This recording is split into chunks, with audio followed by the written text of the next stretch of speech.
Well, it's a pleasure being here. I'll be speaking from my perspective as a lawyer, and also just having sort of taken a step back and thinking about these things more from an academic sort of side, and touch on some things that Eric said. I think things are very helpful and interesting to frame the discussion.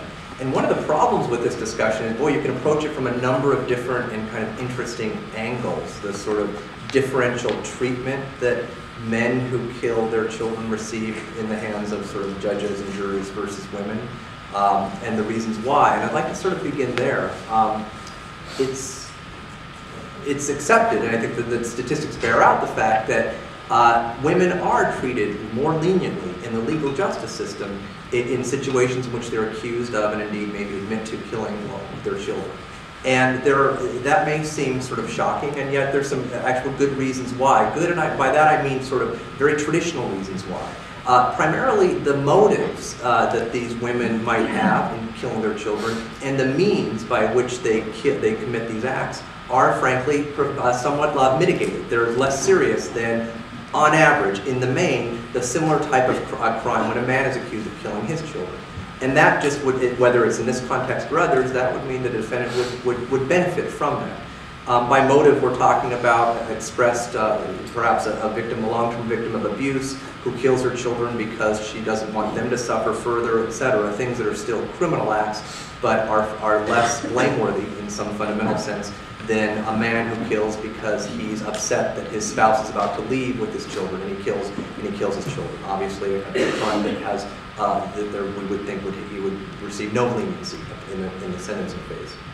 But I think more interesting than just sort of this kind of traditional or very non-standard reasons why women might receive more leniency is the more fundamental and I think kind of core issue which these cases present very directly. You know, I can't think of a crime. We can think of many heinous acts, and we can open up the newspaper in any given week and read about many heinous acts.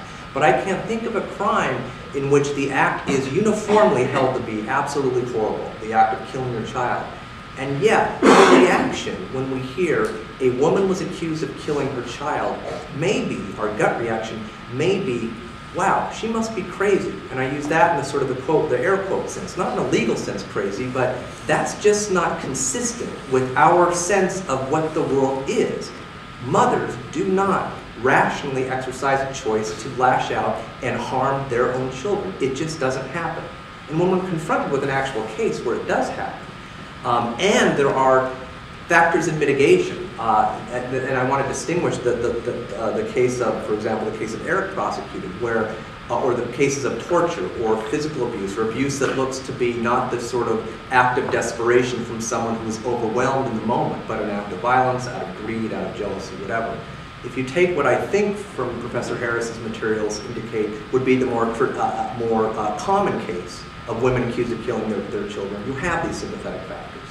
And as I said, I find it interesting and fascinating that when we hear of these acts, our reaction is to almost react in disbelief and to think that, you know, for that to have happened, if indeed she did do that, something has to be wrong with her, and our reaction is perhaps more treatment focused, more, you know, she should receive some leniency or mitigation.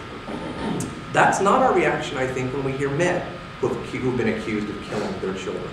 And partly that's because, again, of the motive and means by which they do so. There may be very good reasons why, when we read about a man who was accused of killing his children, we think, yeah, he's not crazy, he's evil, or at the very least, throw the book at him, throw him in jail for as long as whatever. And I think part of that is also because we accept the fact, and there's rational reasons why, that men are simply more apt to engage in acts of violence, sometimes senseless, sometimes inexplicable, but the statistics seem to bear that out. A vast majority of violent crime is committed by men.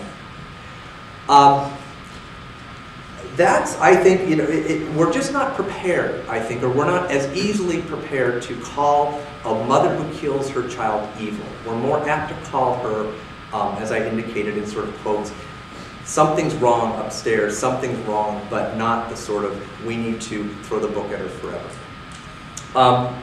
I also want to touch on something else. You know, we often speak about judging mothers who kill their children. We speak about jury verdicts because those are often what we see in the newspapers and on big national trials, certainly.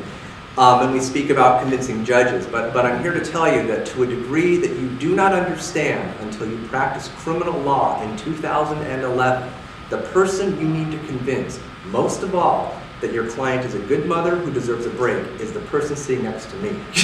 And you need to understand that because the person, but the person, the prosecutor, they hold the power to charge, and the power to charge determines outcomes frequently in a lot of different cases. That's a complicated, long discussion, but it is certainly the case.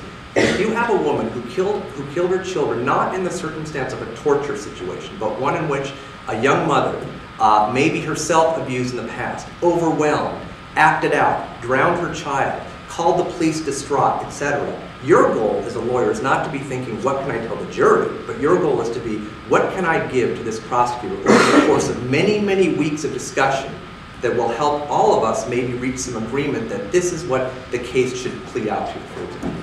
And that's an important point. I mean, you know, your audience isn't just these days, it's not judges or juries, it's usually the prosecutor when you're defending people who are accused of any type of sort of difficult, heinous act.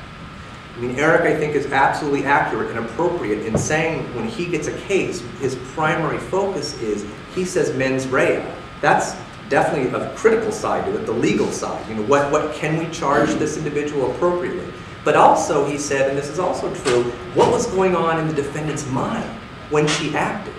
And if you can present facts that are within the context sympathetic, and again, that's a tough word to use in this context, but if you can present those facts in a way that the prosecutor can sit back and say, yeah, I understand, I see this, I see leading up to this, I see that we're not dealing with an evil person, but someone who has many problems, who needs to be punished, but let's not sort of do everything we can to throw the book.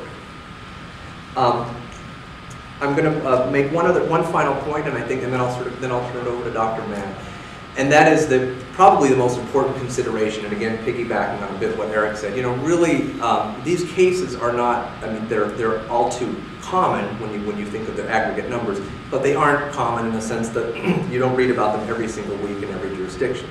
They're relatively rare.